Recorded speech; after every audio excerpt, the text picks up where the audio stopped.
کراچی میں گرمی کی یلغار، شہری ہو جائیں ہیٹ ویو کے لیے تیار، پارہ 42 ڈگری سینٹی گریڈ تک پہنچنے کا امکان۔ ہیٹ ویو کا سلسلہ 1 جون تک جاری رہے گا۔ محکمہ موسمیات کی گرمی میں اضافے کی پیش گوئی، ماہرین کی احتیاطی تدابیر اختیار کرنے کی ہدایت، بلا ضرورت گھروں سے باہر نہ نکلنے کا مشورہ۔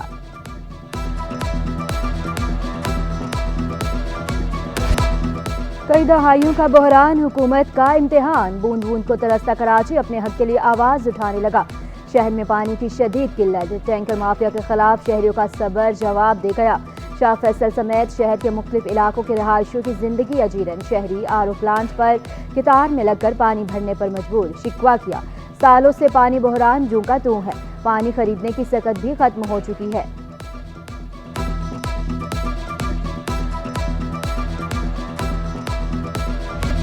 شدید گرمی میں اذیت ناک لوڈ شیڈنگ، مختلف علاقوں میں 12 گھنٹے تک بجلی غائب، کورنگی اللہ والا ٹاؤن کے مکین چکرا گئے۔ سائٹ میٹرول، خواجہ اجمیر نگری، اتحاد ٹاؤن، یوسف کوٹ میں لوڈ شیڈنگ، لیاقت آباد، ایف بی ایریا، کھوکھر اپار، رزاق آباد، گڈاب، گلشن ممار میں بھی بتی گل، سپر ہائی وے، شادمان، موسیٰ کالونی، غریب آباد، گلشن حدید، بینس کالونی میں بھی بجلی غائب۔ شہریوں کا کہنا ہے بلوں کی ادائیگی کے باوجود بجلی نہیں مل رہی، مرمت کے نام پر بجلی غائب کر دی جاتی ہے۔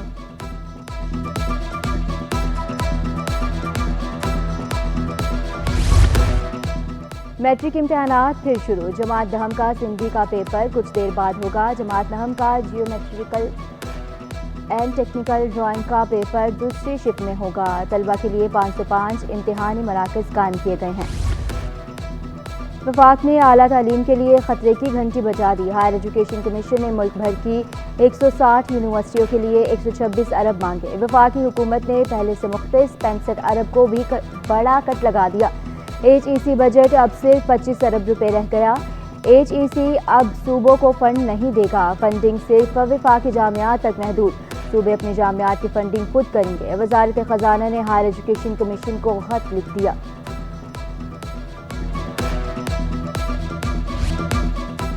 ڈیجیٹل پاکستان کی طرف ایک اور قدم، پاکستان کا جدید کمیونیکیشن سیٹلائٹ خلا میں جانے کے لیے تیار۔ High power multi mission satellite جمعرات کو خلا میں بھیجا جائے گا۔ دور دراز علاقوں میں بھی انٹرنیٹ کی سہولت دستیاب ہوگی۔ ترجمان اسپارکو کے مطابق جدید کمیونیکیشن سیٹلائٹ MM1 کی ٹیسٹنگ جاری ہے۔ سیٹلائٹ براڈ بینڈ انٹرنیٹ اور T V broadcasting services فراہم کرے گا۔ MM1 پاکستانی سائنسدانوں اور انجینئرز کی انتھک محنت کا نتیجہ ہے۔ اینگرو پاور جن تھرڈ نے خطرے کی گھنٹی بجا دی، بجلی کے واجبات 76 ارب روپے کی بلند ترین سطح پر پہنچ گئی۔ واجبات ادائیگی کا آج آخری روز، سینٹرل پاور پرچیز ایجنسی کو ہنگامی خط لکھ دیا، کہا مالیاتی مسائل میں اضافہ ہوا، پاور پلانٹ کے آپریشن سے متاثر ہونے کا خدشہ ہے۔ واجبات کی عدم ادائیگی پر آپریشنز معطل کرنے کی دھمکی دے دی۔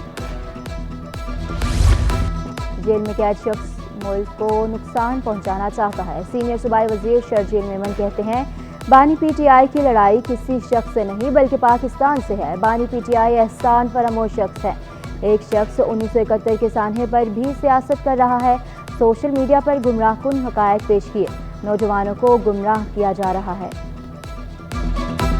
پاکستان کے خلاف اس سے اور گھناؤنی سازش نہیں ہو سکتی جس طریقے سے کل جو اس نے ایک ویڈیو ٹویٹر پہ لگائی ہے جس میں اس نے مجیب الرحمان کو قومی ہیرو کہہ دیا ہے۔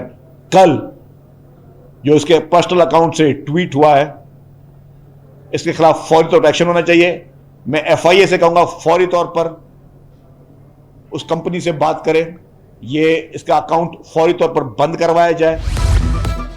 جی ڈی اے اور جے یو آئی کے سربراہان کی کراچی میں ملاقات، پیر پگار اور فضل الرحمان، جمہوریت اور ملکی مفاد میں مشترکہ جدوجہد پر اتفاق۔ ملاقات میں پیر صدر الدین راشدی، صفدر عباسی، راشد شاہ راشدی، سردار عبدالرحیم، عرفان اللہ مروت اور دیگر رہنما موجود تھے۔ ملک کی خاص طور پر سندھ کی موجودہ سیاسی صورتحال پر تفصیلی گفتگو۔